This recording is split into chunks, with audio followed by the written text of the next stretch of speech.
Hı hı.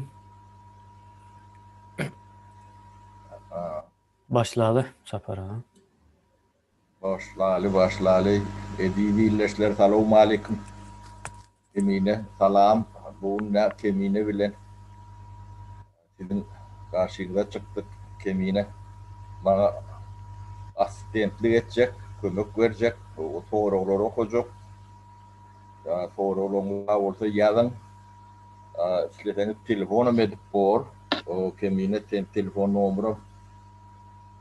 Bilyen olsam aytsan bor. Bor.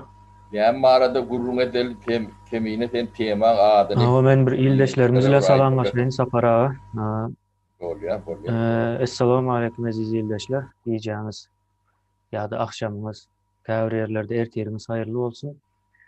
Yine bugün Sapar ağa diktaturadan son edilecek birinci iş barada soramak isteyense. Diktaturan yıkanından son birinci näme dertiniz Türkmenistan'da? Yıkan son değerlen yıkılan son bu yıkılmalı kemiğine. Oh. Hem ilki etmeli işlen biri devlet kurmalı. Devlet kurmalı diyenler bunu değerlik düşünmeli. Hükümet değerler. Devlet devlet siyasetin koşulmalı değer bölümleri vardır. Devlette hazine diğer bilim sistemi diğer maliye sistemi vardır. Yani Merkez Bank onun hukukun meselesi vardır. İçki, dışkı hukuksuzluk. Onun dış ilişkiler diye yani dışarı işler demeleri Hmm. olmalı. Nedir? Yekecemin kemiğine şunu yani siyasi ikraplar çıkmadı yala edeyim. Ve doğumda son ikraplar çıkıyor siyasi. Ha, sesimize bak, o gelen yok bugün. O Tamam. siyasi deme tedavi demedeki siyasilerin arasından bir sekund mi yarım sekund mi vakit var onun bizi alçıra diye de sonuçta Ha. ya devletin siyasini yapmasak ders çıkan son yapar. O böyle gönül yemede reportajda bir asistentin olmasa kıyın bilgi sorun okuyup verse ya da nemet de yengil oluyor da olmasa hem okuyup hem nemetmek biraz kıyınrak oluyor bu ekibi işi emine. Ava. Operatörümüz adımda yok. Şimdi özümüz operatör ve özümüz neme olun onu da biri yani soruları okuyup veriyor. Orada kovda. Öyle. Nätte düzeldim Sapar ağa. Düzellüğü, Hı. düzellüğü Şimdi ben men alır. o täzeden gaýtalaýyn täze giren ildeşlerimiz üçin. O diktaturadan soň ediljek birinji iş näme bolar diýip Sapar ağa sora berdim men. Diktatura ýykyldy. Seredim O diktator däl şimdi diktatura, diktatura. Diktator neme däl bu taýda. Diktatura ýykylandan soň birinji ediljek iş näme diýip Sapar ağa soradym we şol bursanda eziz ildeşler size däm berýän şo soragy. Siz hem öz pikiriňizi aýdyň. Birinji edilmeli iş näme bolup biler diýip. Sapar ağa buyurun. o yani benim fikrimce ilk olarak devletin esası sütunları kurulmalı. Yani ağzak geçenilen yani devletin hukuksuzluğu var. Onun bilim sistemi var. Devletin hazinesi var. Merkez Bank işleme sistemi var. Hukuk, adalet sistemi var. Yani yine de ben şu an emecek birden yardım değil, onun esasın emeleri, şu tütünleri vurmalı, onu siyasetçilere verilse ne hile kulyanlı ne bizim 30 yılki tarihimiz görküzüye de yirelek geldik. Milletimizi yitirdik diye yalak da milletimiz ağlaştı şu an millette. Yeme yok. Yani tiyatrçılığın eline devleti büyükten berden şeyle oluyor. Şoň üçin yani devletde bölmüş bolýandyr üç güýçleri kanun çıkarıcı, yerine getirici, onun adalet nebeler, kanatları ayrılmalılar. Onu bir yerik gelen vakti betbaatçılık ne görünüp tuğda. Onu demetmek üçin betati, şol devletin betati tütünleri var da. Yöne buradan başka bizim bir tarihi ýagdaýymyz var da. O da Aňyrdan, Gaty Aňyrdan gelýär. Bir yerden, topraktan, onun medeni emämizden goparylan bir millet edir şu wagt ýagdaýymyz. O da 130-140 ýyl nemesi var da, tarihi var bu. Diýmek bu. Onun kinetil diýmek de. Bizim toprağımız bir de değişli alak bolsa değişliler. Senki derler. Sen yani kreyine oturan kvartirant diyalak da bir yerde mihmançılıkta. Yani derin hem sen kreyleyen fotoğraf bolsa krey demek de. Senki derler. Sen üyün senki der. Senki alak boluyor senki der. Yani üstünden traktör turdurup bilýärler de. O mülk maliyet nemeti hiç bir gorağı yok. Ne bu hadise gaty kän ýyl yani bir asyrdan gowrak bir ýarym asyr diýen ýaly. Dowam etip gelen soň Türkmen halky şuun toprak yeraltı, yerüstü baýlygy sen kim diýip soranda döwletimki diýerde. O Türkmenistan nemesinde döwlet diýmek şu hökümet başlygy şu döwletmiş diýip şeýle bir düşünje tiňdirilipdir de. Bizim milletimiz gen görmeliler şunu toprağın özüne değişildiğini, yani değişli bolmalylygyny hyýal edip bilen okda. Yani şu derecede biz toprağımızdan uzaklaştırmışlar. Yani şu yer su reforması diýilen reforma, bu diňe yer su reforması değildir. Bu diňe iqtisadi reformada değildir. Bu nemeti tädir etjek yani diýen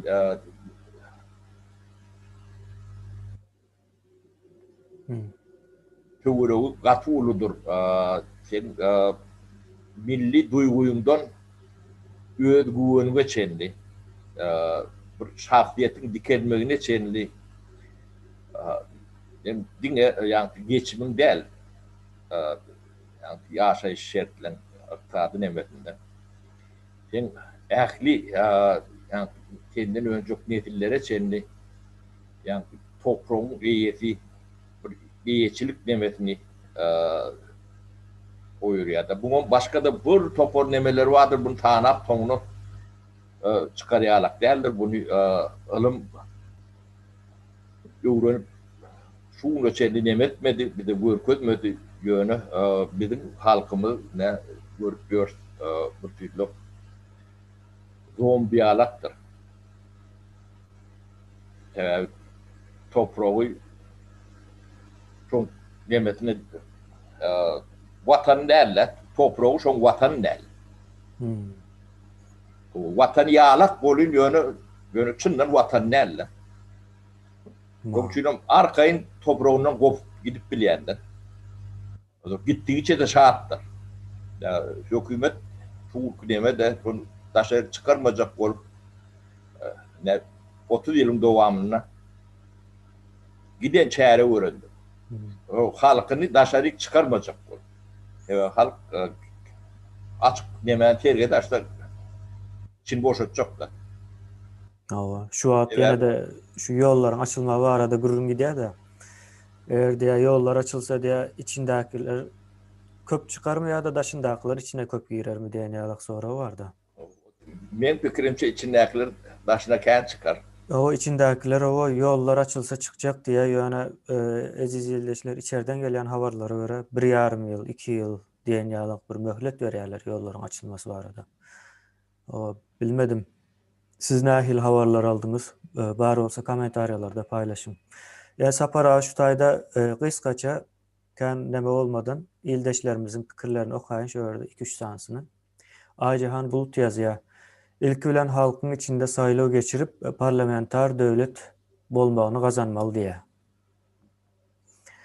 Ondan sonra imanlı Türkmen ildeşimiz yazıyor. Öňürde halka umut vermeli. Devletin ve hükümetin halkın aladasına hakyky alada edýänligini diye. Olan bir neme. Men Onun ýaly onanyp girilmez miken diýen imanly Türkmen. O risklere girilmez. Hünäri bolmaly adam, umyda bağlamaly dälmiken diýen. o demek Adam hünäri bolmaly. kemine berde ilki yani devlet bilen hükümetin aralarının tapawudyny çürk kötü etmemetmeli. Devlet diýen ähli millet halkdyr. Topragy ähli demeli bilen. Hükümet diýen şonu dolandyrýan kuruluşdur. Hükümeti devlet deyip devlet bilen deňleşdirýär bizim halkymyz. Garışdyrýarlar aslında. Garışdırýar. Bu da batı ulu yanlıştır. Hükümet yani bu şirkette profesyonel yolbaşçılar oluyor da. CEO diýerler. Genel müdürü, ordinatarı demedi. Şolary alak on şirketine ýeri başga da bolup geldim. Yönetici diýilýär da. İdare edici ya da upravляющий. Hükümet bolma neme manatynda şonu alaktır. Hakyna tutulan ya taýlanyp, gowdan gowsun taýlanyp döwleti idare döwlet şirket diýip düşün. Onu idare etmek üçin taýlanan bir işgärdir. Onun aýlygy bardyr, hakkı vardır, hukuku vardır, o hakkının hukukunun çäkleri vardır, ailenin muktarı vardır, etmeli işleri vardır, borçları vardır, jogapkärçilikli yerleri vardır. Şondan aňyr iki içerik geçmeye hakkı yoktur. Devlet diýmek halk diýmek. Halk o yerine meýeti, yerin aşağınaki, üstündeki, hemme dağıtın meýeti. Halk islese keminäni, yani hükümetin başına getirir, başarıyatı olmadı, amani, verdiğini, durduğunu. Onun aradığında da bäşleşik koloryalar, köp partiyalık kolya. Kim näme edip bilýän bolsa, yani gudroty halka yetirmeli, men gudrotyny bilgiyim, näme okuýum, şolary ýaly. Beýleki toporun kine şolary ýaly. Halk ondan şonun içinden seçýär. Bula %70'ini yalan söýdüler. O edämegi mümkin bolun ýöne. %70 yalan diýär. Beýlekinki %80 dogry, %20 yalan diýär. O ýene halk seçmäne böwrendir. Ýöne bizim şu ýagdaýymyzda yani erwedi dogrudan tecrübe bilecek halkımız var mı? Mesela birinci soru okşor. Taylap bilecek. Taylamalı. 10 tane yani hükümet kuracak parti ya şahsiyet ne ile kurdu.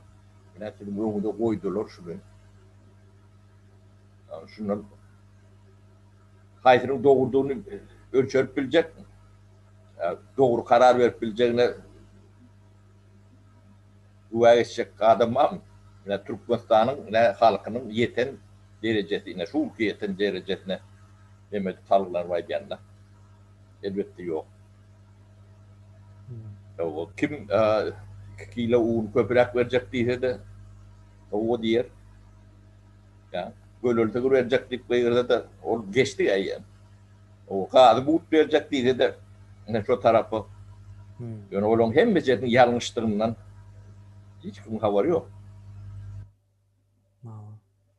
Ne son için ilk olarak devlet kurmalıdır. Devleti profesyonel akıl kurmalıdır. Yani o devleti kurunu bilen o devletin eyyeti olan o. Yani şu tarih profesyonel adamları getiriyor. Onun kanun bilen koruyor. Yani hadine oldu, hadine var arada kanun olmalı. Merkez Bank oldu, Merkez Bank var arada kanun olmalı. Bilim oldu, bilim var arada kanun olmalı. Yani siyasi partiler gerek mi? Siyasi partiler var arada kanun, düzgün, o hem beraber olmalı. Onun söz azatlığı var arada gerek mi söz azatlığı? Çok ban gerek. Yani şu arada kanun, düzgün, onun cevapkarçılığı, yani kontrolü, onun cemiyet kontrolü etmeli. Her kim edeti elinde adette bu yankı informasyon şeyler ulu yara olu beyleki aralardan bu iş çıkıyor da kâbir ne böyle. Çok mütem oldu, yalanım oldu, manipülasyon da oldu. Ağanın içini boşadı 10 milyarlar. On tesi ana demedi 10 milyarlar. Bölü 10 milyarlar. Bölün son birine kışkırdı 10 milyarlar. Yani uçarıyor Allah nemedir ya. Çünkü informasyon değilen radyonun erkim yani adat deyip adına geleni cevap getirip bilme de. Çünkü onun düzgünü olmalı. Yok ben suratta sapara. Yine bir sana neme okuyayım. Alparslan Türkmenoğlu yazıya.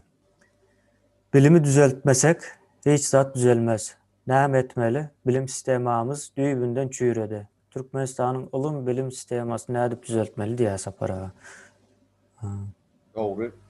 Ralaşan doğru 100% bilimsiz ağırlığı bilimdir. Ya, bizim bağlılık derecemiz yani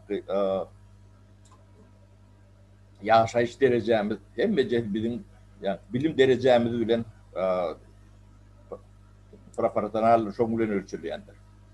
Neftin gadyň nemen däldir. Neftin gadyň bağlılık diýipdirse. Şu wat başka energiýelerim çykdy. Neftin gadyň gerek däl bolmagy. Kömürün kendi ulanma şeyala. Yani daş atıram, daş kutorunu bilen uturmada. Başka da atlar çıkan daş atırı. Tarihte kaldı. Ya da neft kalım şundalık. O kömür. Ondan neft gazlanan kömür vardı. Kömür utardım, utarmadı yani neft gaz çıktı da aydışınız yani. Şimdi bunun yerine vodorod çıkar, atım neme çıktı, yine de çıkar, gün çıktı, hava neme, yel, şemal. Bu alım drone var bir yer. Böyle 100 yıl geçilen yolu indi 5 yılda, 2 yılda, 1 yılda geçilen. Yani alımın geçen yolu. Kıskacası tiz vaqtda neft gaz gerek däl bolup biler aziz ýoldaşlar. Täze teknologiýa, täze metodlary geçilýär. Onam biz görüp dururuz aslında elektrikli maşinler, şoňa benzer saatlaryň sany köpelendir. O Darbeýe'de şu wat yani yine de bir kiiller dinli diýdirli maşin. Bolmady mı diýerler? Yine bir neme bereyin sapara. Buyur. Murat Rezak ildeşimiz yazıyor. Parlamentde her uğurdaky watançy hünärmenler bolmaly diye. Yani her uğurdaky watançy hünärmenler bolmaly diye. Neme yollaşır da var ben neme diýeň inni yani halk wekillerini halktan saýlamaly. Halkyň özü saýlýar da. Onu wekillet görkezýän halk bolmaly. Halk çoğu düşünen vakti şeyle olup bilýär da. Halk şu hünärli, akıllı, bilimli, sowatly adam gerekdiğine düşünmese yani kovurlayanı ya da kent ödveriyeni Tayland'da. Kanunum onu halk taylamalı ya. Yani kemiğine ya da bir topor taylamalı ya. Ya rızak ve taylamalı ya. Halk taylamalı ya. Halk şol yani soğutlu adamini şu peyda getirecek, şu işte nemetecek adamini Türkneme giden halkın içinden görkezmediler. Şuna tef vermeli. O da bastaşlıklı ne 4 tane nemetinden biri çıkar. Şu ýagdaýda bolup bilýär. Onu biz etjek diýenimiz bilen edip bilmeýär sebäbi demäni wekilleri halk taýlamaly. Ýok orada komanda bilen taýlap bile o. Mesele şolar ýalakdyr ol ýanky işetmän umumy ýanky terminleri iyiliğine koyup o ýanky kapyala duran neme aýdyp bolýanlar. Parlament bolmaly, akıllı başlı demeli, hünerli olmalı yani. Onu kim etmeli onu? Yani işe gerek gelende yani o tayda o konkretika başlayanlar. Onun kanununda ten vekil olmalı, yukarı bilimli, tavutlu adam olmadı, millet vekil bolup bilen o kanunu yerlerdi. Şodur yani çeklendirme bile tayla olmalı. Onlarla gidende de yok men dayhan, benim aklım, huşum var, netim var, nemem var, men hakkımı yer yerler. Yani çözüm nemeti kendir. Şoň üçin ilk ulak döwletiň tütünlerini gurulan soň ondan bu da atlan üstünde kän kelle öwmeli bor, çaýta otmaly bor. Bu da atlar daşyndan aňsatdyr. Yani her bir iştir. Bilgidir, bilimdir, ilmdir. Ya, Sapara Ahmet Türkmen yazıyor. Diktatura yolluğundan son diye. O hocalığı götürmeli. Tehnika alıp ondan sonra adamlar bayağı başlar deyiptir. Vatanda da. Ahmet Türkmen, eğer dinleyen olsanız o tehnika almak bilen çözülen mesele değildir. O taydaki yer toprak düşüncesindedir asıl problema. Eğitilin govramağı, son stimulları, o işlep bilme, yankı infrastrukturasynyň barlygy ýoklugy, ýerke teknikada däldir. Men mysal getirip bereýin. 94-nji ýyla çenli Türkmenistana geljekde öňünden işlejek 3 ýyl ya yetecek teknikalary getirildi Türkmenistana. 90-njy ýyldan 94-nji ýyla çenli. Ondan 15-20 ýylla gelmedik teknikada gelendir Türkmenistana. O jok teknika. Ýöne 95-nji ýyldan aňry kynçylyk başlandy. Teknika çöden o. Reforma. Yer, su reforması bu hükmanıdır. Eýetçilik Türkmenistan döwletiniň ýa-da Türkmenistan islenip döwletiniň mülkiýet döwletiň tütünür. Iň esas tütünleriň biridir. O tütün ýok bolsa şu tütün kim döwletler vardır, görünüp duranlar. Yer bilen gök garak tapawudy vardır arada. Köýüne tabiat nemetiniň içinde köp döwletlerde şu mesele çözülenler. Problemlerim şu taýdandyr. Deňeşdirip 30 ýyldan soň bolmasa 30 ýylla kän ýol alyp bolýar-da. Doğru. Yer bilen gök galakdyr. Şu mesele çözülmese, yani dünkü nemede men Pribaltikany mysal getirip bildim-de. Şolaň hiç bir yer asty nemeleri, baýlykları ýok. Ullu kandy resurslary ýok. Yer resurslarym ýok da territoriýada kiçikde. Ýöne şu wagt islenlik tabiat respublikalary bilen deňeşdirende gat oldu. Adamın durmuş şert.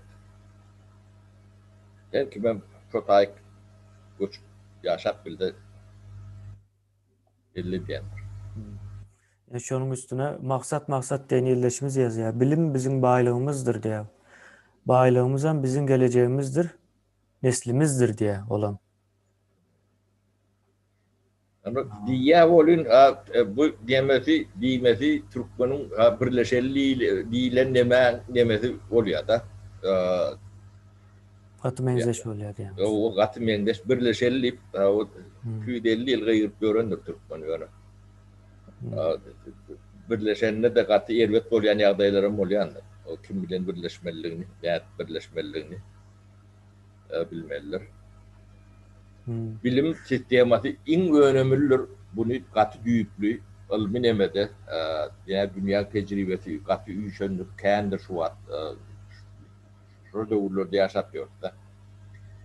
Şolun içinde Türkmen demetine adaptif edip olayan Singapur var, Finlandiya var, yani Skandinav devletler var, şolun bilim sistemaları. İtalyan vardır, o da üç köşktür. Yani şulardan yani Türkmen'i bizim yemeğimizde, medeniyetimizde, mental nemelerimize adaptif edip olayan en doğrularını oturtmalı. Birinci oçur etmelidir. Bilimi siyasetten korunmalıdır.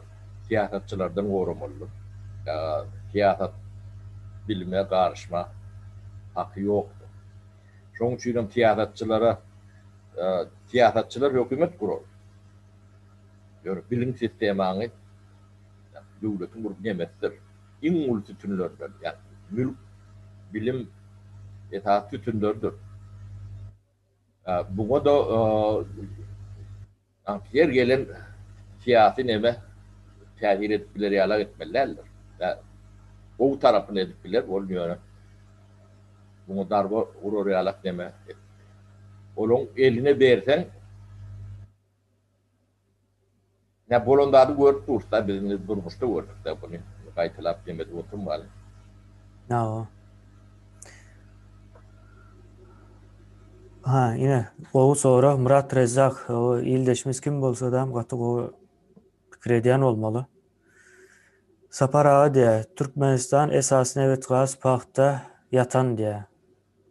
Yani pakta nemesinde diye de başka kaysı uğurlarda potansiyelleri var. Sizin fikrinizce diye.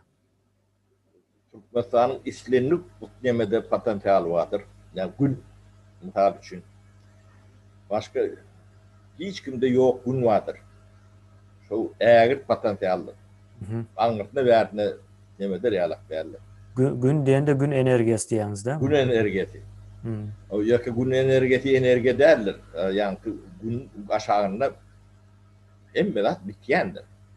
Başka yerde bitmeyen rahat var. Ne küçücük misal vereyim. Yani Türkmenistan'ın koyun eti vardır, koyunu vardır. Şu eti sen başka yani Özbekistan'da ne görüp bilirsin oluyor. Türkiye'de şu et yemek Türkmen koyunun etinin tagamını Türkiye'de görmüyorsun. Yok. Olayan nedir? Bunun ediyen dağıtlardır şu. Yenidir oluyor şeylidir. Ben diyorum küçük misalları veriyen de. Şu da atlan hemmeti bir yani tebligatın bir sana beriyen şu teritoriya beriyen bağlığıdır, hırmattır o. Onu bulunmalı, öğrenmeli. Ya da ne gel yani çarşanın tarafta kalif diyedik. Yeme vardır.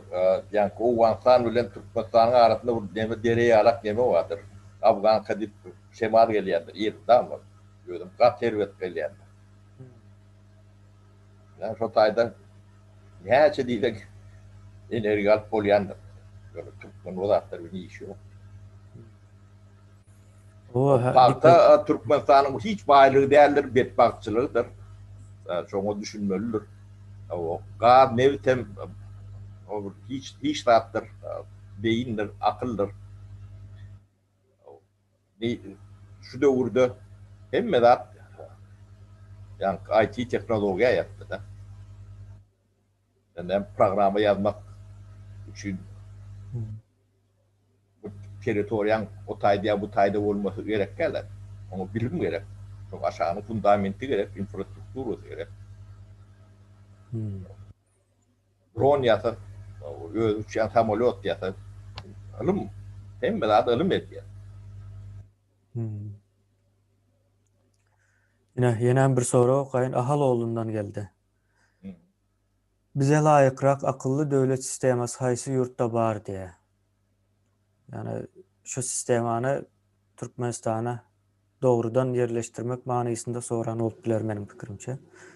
Yani bir yerden göçürmek bir doğru olmaz mı kan yani? Yönü kovdu adını alıp bor. Ne Singapur'un devlet kuruluşunu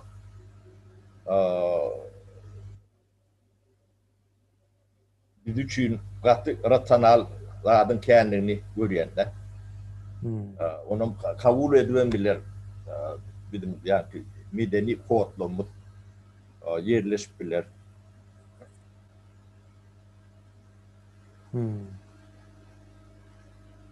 Yani şimdi bilim sistemi yani o halkın kabul edişine bağlılar. Onu edecek diyenin ulen yani yemeğen kabul etmese attarga desem o nokta. Onu yine bırak yoğuşluk bilen etmeliler. Yani Finlandiya'nın bilim sistemi oldu. Yönü fikir olarak İtalyanların nemeti oldu. Ütköşüktür. Yani Şivetlerim olur yani nemelerde. Yani adam yetiştirmek, netil yetiştirmek demedim. Bu da atlar spesialitler öz aralarına çözmelidir. Ona saparağı plan da attıydı, ya kemiğine bala attıydı deyip onu beyitmek bol. Yani neler bunu yani bilyen adamlar yani şol spesialitler, tecrübeli adamlar onun ağırlığı ediyen olsa onu taşından çağırarsın. Kralarsın.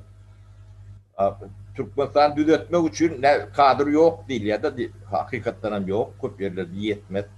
Dünyada kadrken profesyonel yerdeydi yani iş alıp konkret meseleleri oyuncu demedik. Vaatlayınca iş alıp tamam. Vaatlayınca böyle adam hakkını ya etmeli işini biliyor. Şöyle işin uzmanı yemedi. Profesyoneli işi eder. Sana tavsiyer. Hakkını mallar. Yine bir John Wick diye şonun bir kinemesi var. Şonu okap geçeyim.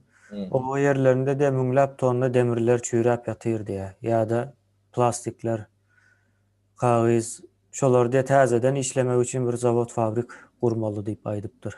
O abi niyeme Bağdar iqtisadiyetine geçilen son talap var olsa on niyemede ham maddeden bağ olsa o da aklım ödünden edilir. Devlet kurmalıdır. Devlet şuna teşvik vermelidir. Ne şolar yalak yağdayın bağ olsa kendine şu fabriki yani metallomu kaytadan metali uğrayan öğrenimçiliği için yani devlet bir subvensiya verir.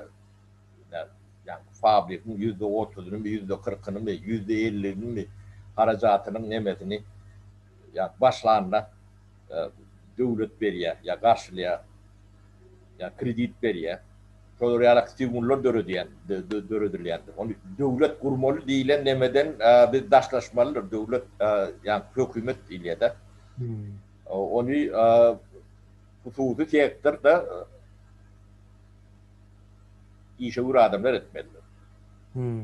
Ya biz şey dip etmeli. O devlet kurmalı olanla devlet işte adam kurup bilen okudan kurun da atlarını görüp görsün orada.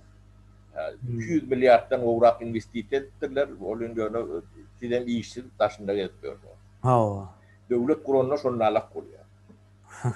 Yönü talap bilen kurulunda ne bazıların talabı var. Onun birem şu talaba nemedip nemetini kuruyor da. Ar talap biri bilen karşılaşanlar Hmm. yer tutuyor da bulatlı. Aziz denildeşimiz hem şonu aydıptır. Özel fabriklarda diye, yani hususi fabrikler açmalı diye, hem fabrik devlete değişli diye. Şu an Türkmenistan'da. O çok şöyle bir işler yok. Hiç adam yok. Hava. Şunun için hem işler yok. Yani sapara, yani esası şunun aşağında yatyan deme. Şu hususi eyyetçiliğin hem mezadın hem aşağında yatyan mesele toprağın halka verilmeli. Şundan başlamasak biz kendi bitiririz. Yani bolmadığım mümkündür. Yani biz eyyetçilik demeni eyyetçilik bilen vatançılığın belliyendir, milliyetçiliğin belliyendir, milli nemeğin belliyendir. Milli şuurun boyunlar. Toprak yer su reforması demek, dine yer su reforması değildir. Dine bu ovu huzurunu değiştirirler. Yer demek, İslam'ın cayın aşağında yer vardır. Toprağın üstündedir. Çeğerin içinde de şunun alaktır.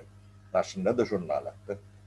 Şol eyyetçilikte olsa, bu eyyeti var da, çok üstündeki urulun, Davut olsun, fabrik olsun, yaşayacağı olsun, binada eyyeli oluyor da. Hukukum yerin oryan oldu, onun oryan da. Onu oryan oldu, tek yankı iş yemeğin oraya, biznesin oraya, kanun. Şol duygular bizde oyunmalı ya da teridi dörütmeliler. Bizim yemeğimiz halkımız hıyalem edip bile nokta. Yani yer iyi olmalı, yerinin hıyal etme nimetinden bu kuyunların mahrum edilenler. Yani zom diyalak bir millet olur. Hemen fikrim şeylere Indiyenem bir soru, kayın katı soru. Leonardo DiCaprio diye ildeşimiz. Benim fikrimce bu etmeli zatların en başında Türkmenistan halkının sanını köpeltmeli. Ondan son koşunu güçlendirmeli deyiptir Sapara. anını köpeltmeli. Sanını köpeltmeli diye. İlatın sanını köpeltmeli. Ondan sonra koşunu güçlendirmeli diye. Onun hem oluyormuşsun. Ova. Şunu aydıp geçiptir. Tav olsun. Yani köpeltçoğuna mı ayttın? Ne edip köpelteceğini aytmandırıyorunu köpeltmeliliğin peydallığını aydıptır düşüncesinde. O benim fikrimce adam sana ne çok olsa iş gücü artıyor. Şuna göre de önümçülüğü hem artayan olmalı. Bokurda o martiyandır. Onu yandan çıkarmalılardır kemini. Bokurda hem artıyor. Yani şuna göre de iktisadiyet tez işlep başlayan olmalı. Ol edil 100% o garanti yoktur. Yani ip yatacağım kendim. Doğru. Ondan sonra indi devamlı aydiya şu yankı sorunun da Leonardo DiCaprio aytacak bolşum hemme taraplayın öz özüne yeteryalı yağdayda bolmalı diye. Ondan sonra bu reformalar edip bolar diye. Ya o kendi vaktalar mı kendi yani adam sanı köpürtmek için 20-30 yıl gerek olur mu kendi yani Leonardo DiCaprio? İnniden sonra köpüldüğüm bilmeyen inniden sonra ağabeyliya. Sebebi Maşkala İnstitütü Dargan Maşkala ne orta statistik bir maşkalanı alıp gör. O tanrına da seyretmeden o hiiline ahlakına, beyleksine de seyredip gör. O taydan cahilek yetil yetişmelik. Şolun şu atki yağdayı cahilek atatı, Türkiye'de yeneti yurtta o sağatı yanında ya kâtın yanında der kâtın yeneten atadan daşanla karlı atabavaları komşu oğlum seyredip görün var. Ne bu normal maşkala değil, millet ya devlet maşkaladan ivarattır. Şu maşkalanın toplumda millet ya devlet değil yani. Maşkala kuruluşunu görmeyen çağlar maşkala grup yani nem etmez diyeniz. O da kıyın son sağa da bir yani gören zadını kabul ediyorlar. Yani, şoň üçin birini Türkmen beýlekini özlük beýlekini ort demediýär. Şu maşgalada näýle neme bolsa o şoň terbiýetini alyp demediýär. Göreli diýilen zat çağı üçin gatyl bardy. Şoň üçin maşgaly instituty dikelmelidir. Doğru. Murat Rezzak yazıyor yani de. Türkmen dilimizi nädip östürmeli? Dil milliliğimizi görkezýän indikatorlaryň biri diye. Ya o en esasy indikatorlaryň biri o dogry. Dili ya şu bilim bilim metbuat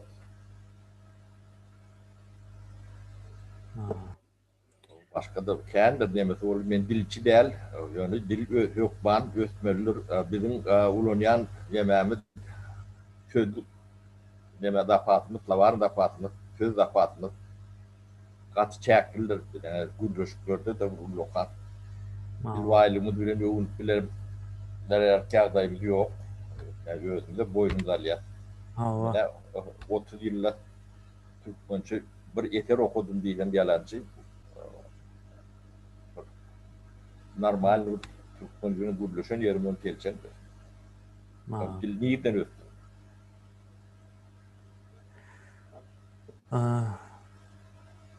Indi benim şu taýynama aýdyp geçecekdi. Näme diýjekdim men? Şu Türkiye'de yaşayan Türkmenlerin arasında köpden gelýärdi. İçindäki duýguny Türkmen dilinde aýdyp bilmeýär, sakynýar, ondan soň Türk diline geçip gidýär. Şu duýgularyny aýdyp bilmek üçin. Şu yetersizligini aýtjak bolýanda sapara ýa aýdan. Yo. Yani önümçülük demesinde terminologiya var da. Türkmen diline katı boğuşakdır. Katı boğuşak. Onun dil demesinde käbir demeni täze sözleri koşýarlar da. Ýöne doğurduğuna mene kabul edip bilemok da. Mene şu yüzde götürüm diýerler de pratentle. Nämen götürüm? Men pikirimçe hiç yerine düşen söz değil. Yani Türklüğün yüzdesi o onunla. Ortlığın pratenti o. Şunu kullar, götürüm diyor. Nämen götürüm? Götürüm bilen pratentin arasında hiç bağ yok. Yok o. Ben dilçi değil bolun ýöne men üçin de ulunçy hökmünde. Başka da şolar ýalak kendir. Hawa. O kan ýalňyş nemelerimiz kan kimdi bu? Jadan mıydı bizim dilimize sereden? O dilimize sereden adam batyna. O Jadan, Jadanyň taýarlap beren dili. Türkmen olmayan adam Türkmen dilini berýär. Ýene ildeşler. Sapara şu taýda bol dedäýele. Bolýa, temine bolýa. Ýa, şu taýda bol dedäýele. İldeşler her ikinci gün başardak. Ýa-kelçilik başka nemeler bolmasa şu wagtda 9'da Türkiýanyň wagty bilen şeýle primoy efir taparağı etdip ýaşlar bana şolar ýalak görkezme berdilerden menem bolýar diýip boyun boldum. Başardymdan. Menem sapara kömekçi boljak bundan soň. O bir kömekçi gerek sebäbi hem ekrana demet okap, o da kiçik deme harplar bilen hem demetmek biraz kıyın bolýar da. Ekip bolsa o bolýar. Başka da bana neme şolar ýalak nemede kömek berjek. O adam bağ olsa müdürler bilir biz ekip bu çalışmanı neme doğru biliyatlar. Doğru oldu kanı. Eziz ildeşler ertirem bir neme çıkmasa bir ýagdaý yüze çıkmasa meniň bilen efire çykýaňyz. Desip bolsa ertir Türkiýanyň wagty bilen 9'da. Habaryňyz bolsun diýip aýtdym. Bolýar onda eziz ýyldaşlar, O sapar sağ ağa. olun, sağ ol Ağzınıza sağlyk. kemiğine sana da köp köp sağ ol, iyileştir, sağ ol, sağlıkta görüşelim.